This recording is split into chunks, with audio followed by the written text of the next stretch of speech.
السلام عليكم ورحمة الله وبركاته. النهارده ان شاء الله هنعمل ملك المخللات الآسيوية الكيمتشي الكوري او مخلل الكرنب الكوري. المخلل ده انواع كتير وطرق كتيرة جدا منه. هنعمل النهارده اسهل طريقة، يعني لو حد اول مرة يبتدي اول مرة يجرب يعمله يبقى سهل جدا ان شاء الله. اول حاجة ان شاء الله هنحتاج البيتشو بالكوري بيتشو. هو هنا في ناس بيقولوا عليه كرنب صيني، في بيقولوا عليه خس كوري. هو في الاساس هو كرنب صيني. هنلاقيه شبه الخس بتاعنا كده شويه، بس الورقه بتاعته اقسى من الخس بتاعنا قويه، لان هو كرنب اصلا. اهم حاجه في الكرنب الصيني ده او البيتشو الكوري، احنا لما نقطع ما نقطعش للاخر، نقطع كده علشان نحافظ على الاوراق كلها ما يطلعش عندي فتافيت صغيره. تاني برضو اقطع من الحرف، برضو بنقطع الحرف دايما لما نقطعه، دايما باستمرار لاي سبب بنستعمل فيه الكرنبه دي نقطعها كده. شايفين الورقات الجميله جوه كلها مفيش حاجه طلعت مفتفته منها. نجيب بقى حاجه كده غويطه. النهارده هنعمل مش النوع الكامل، لو النوع الكامل يعني هيبقى اصعب شويه، واحنا قلنا ده كيمتشي مبتدئين. بنقطع كده الحرف الصغير. الورقات الصغيرين دول خليهم زي ما هما، حساسين مش هيستحملوا ان هما يتقطعوا دول. الورقات الكبيره هنقطعها كده يعني حجم قطمه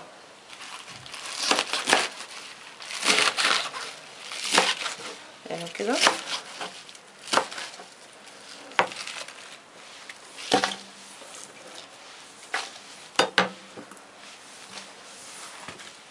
نقطع كل الكميه زي ما احنا شايفين. الورقات الصغيرين دول خليهم زي ما هما.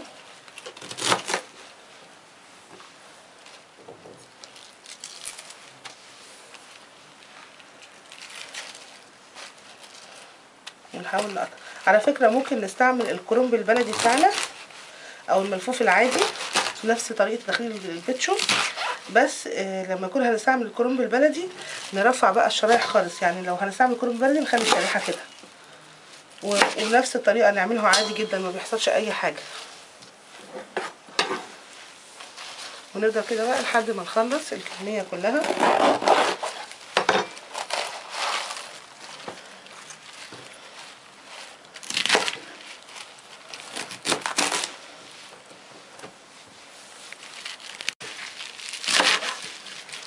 كده نكون خلصنا التقطيع كله زي ما اتفقنا.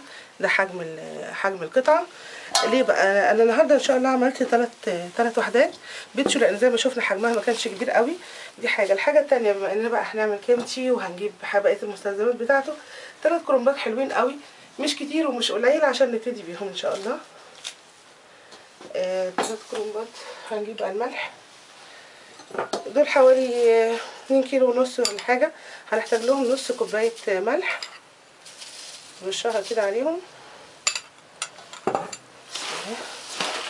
ونقلب.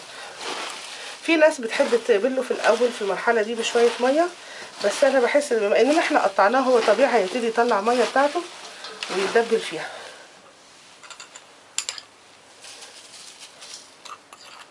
نص كوبايه ملح.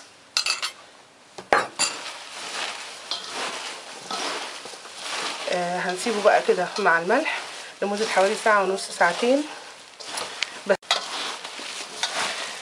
بس ما ننساهوش بقى كل نص ساعه تلت ساعه نروح ونقلبه. ليه؟ عشان اضمن ان الملح مفيش واحده تبقى مالحه زياده عن التانيه. وبعد كده بقى هنسيبه ونشتغل مع مع الخضار. في الوقت بقى اللي هو بيتدبل فيه هنبتدي نشتغل في الخضروات. الخضروات بتاعته مش هنحتاج فجل. الفجل ده مش كوري، ده صيني. الحجم طويل كده. الكوري بيبقى تخين شويه وكبير. هنحتاج جزره. دي قطعه جنزبيل، ما نبخلش في الجنزبيل، ده جنزبيل اخضر، وكل ما ندي الكيمتشي جنزبيل اكتر كل ما هيدينا نتائج طعمه احلى. وهنحتاج حوالي 5 6 وحدات بصل اخضر، ولو في كرات برضه نحط كرات مش هيحصل حاجه. الاسيويين والكوريين عموما شاطرين جدا في موضوع التقطيع والسلايسز وكده، وبيطلعوا العيدان حلوه قوي، بس احنا مش زيهم بقى. فاحنا هنستعمل النهارده الآلة بتاعتنا، هنستعمل المبشره عشان تسهل علينا موضوع الكيمتشي. هنبتدي الاول نقشر الفجله.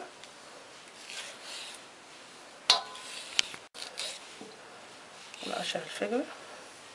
الفجل ده انا غسلاه كويس فمش هحتاج ان انا اغسله تاني، لكن لو مش مغسول بعد التقشير نشطفه تاني. ونقشر الجزر، نضيفه اهو جميله. وبرده بنفس الطريقه نقشر الجنزبيل الاخضر. نحاول ان احنا نجيب جنزبيل اخضر علشان هو بيدي طعم كويس قوي في الكيمتشي، ما بيبقاش زي ما نستعمل جنزبيل جاف. نضيفها كويس. لو في حتت جوه كده برضو نجيبها بالسكينه ما نسيبهاش، يعني مهم ان احنا ننضفها كويس. ريحتها تحفه ملهاش حل. نقطع ده حتت كده قطع متساويه على قد ما نقدر علشان يطلع معانا شرايح طويله في المبشره، عشان ما نقعدش بقى نقطع شرايح ونعمل. بس كده نبتدي بقى نبشره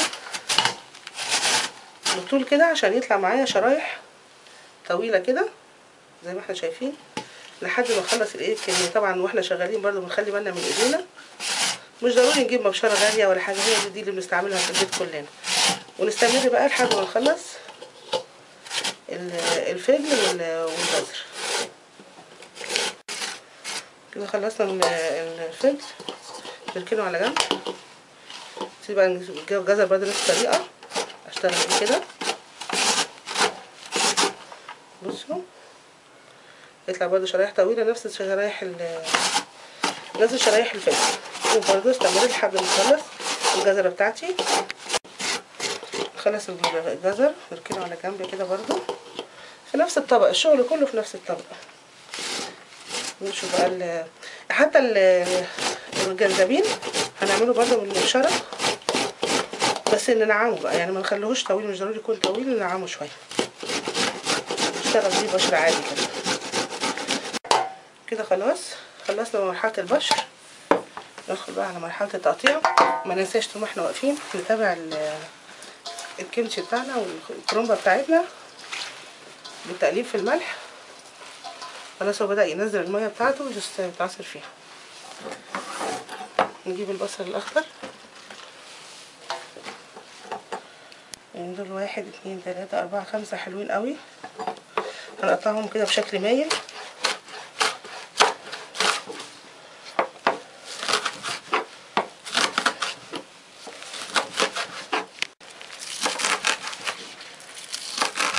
ونيجي عند الجزء الاخضر نحاول ان احنا نطول شويه.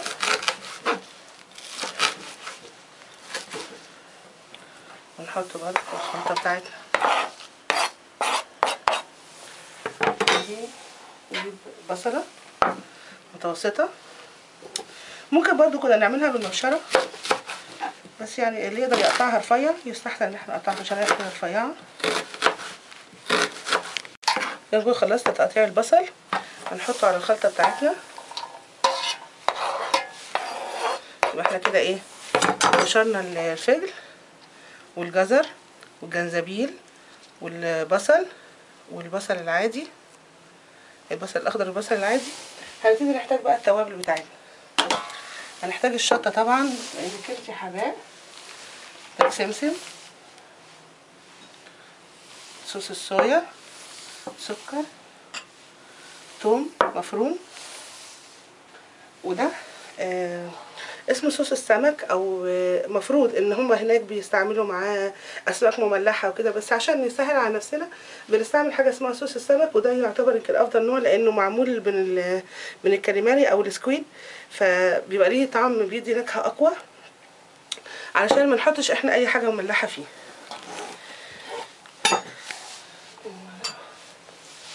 للكميه دي هنحتاج حوالي كوبايه شطه،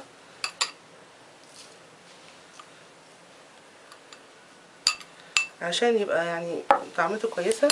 هنحتاج 3 معالق توم مفرومين،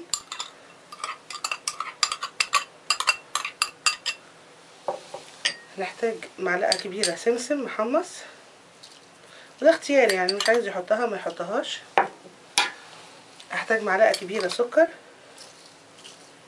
ممكن احتاج ان انا ازود بعد كده. دول 3 معالق صويا. هحتاج زيهم صوص السمك. لو ما فيش صوص السمك خلاص ما فيش مشكله، ممكن برضو كميه الكمشي اللي احنا عاملينها مش كبيره، وصوص الصويا صوص العادي هيمشي حلو قوي برضو. 2 3.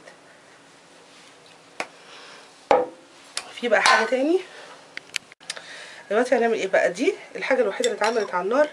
دول 3 معالق دقيق الرز مع كوبايتين ميه كبيره اللي هي 200 مللي.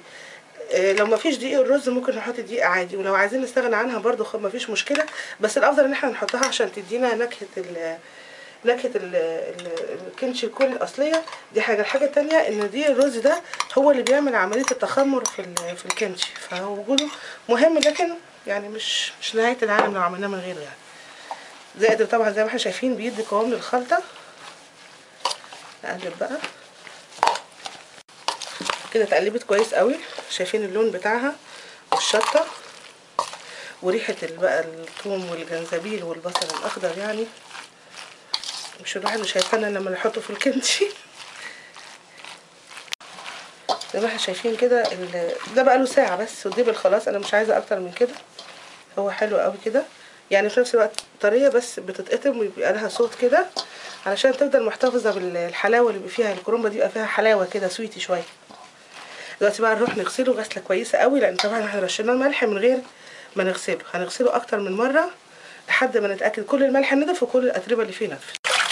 نغسله كويس قوي قوي قوي تحت ميه بتجري، ونطلعه كده 3 أو 4 مرات عشان نتاكد انه نضف كويس قوي. زي ما احنا كده غسلناه، زي ما احنا شايفين ال3 كرنبات يا دوب بقوا شويه، يعني ينفعوا على قد الايه، على قد ما نعملهم وناكلهم. دلوقتي بقى هنحطهم مع الخلطه. مهم ان احنا نلبس حاجه بلاستيك، لان الشطه دي حاميه قوي واللي مش متعود عليها مش هيقدر ان هو يتعامل معاها. بسم الله الرحمن الرحيم. نحطه شويه كده بس عشان ايه نقلبه وبعدين نكمل الكميه الباقي. طبعا الكمتي ده مش بس الكرومبه دي مفيده وصحيه جدا، الخلطه اللي معاها كلها فوائد ومضادات حيويه طبيعيه، البصل والثوم والبصل الاخضر، فيعني الخلطه بتاعته كلها مفيده جدا. احط بقى الكميه، اقلبها كويس متخلش عليها بالتقليب لحد ما اتاكد ان كل الكميه خرجت كويس جدا.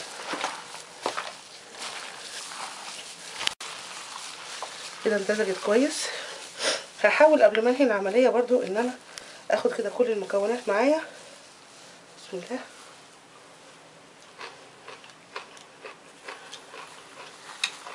محتاجه سنه ملح صغيره اضيفها.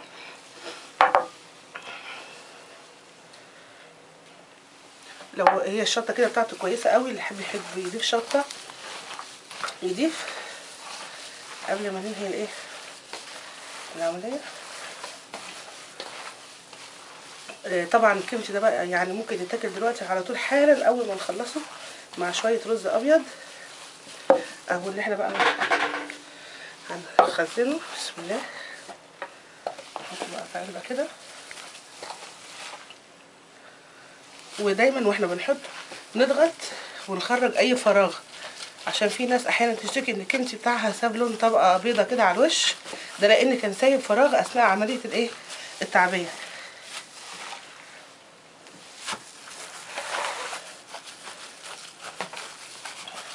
نلبسها كويس قوي لحد ما نخلص الايه العلبه كلها نملاها كويس قوي.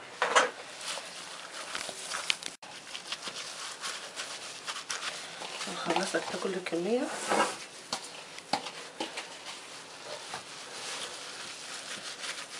مهم ان احنا ننزل الشويه دول في الاخر كده عليهم، لو في نقطه صغيره بشويه صوص صويا او صوص الانشوجه ده اللي عندنا.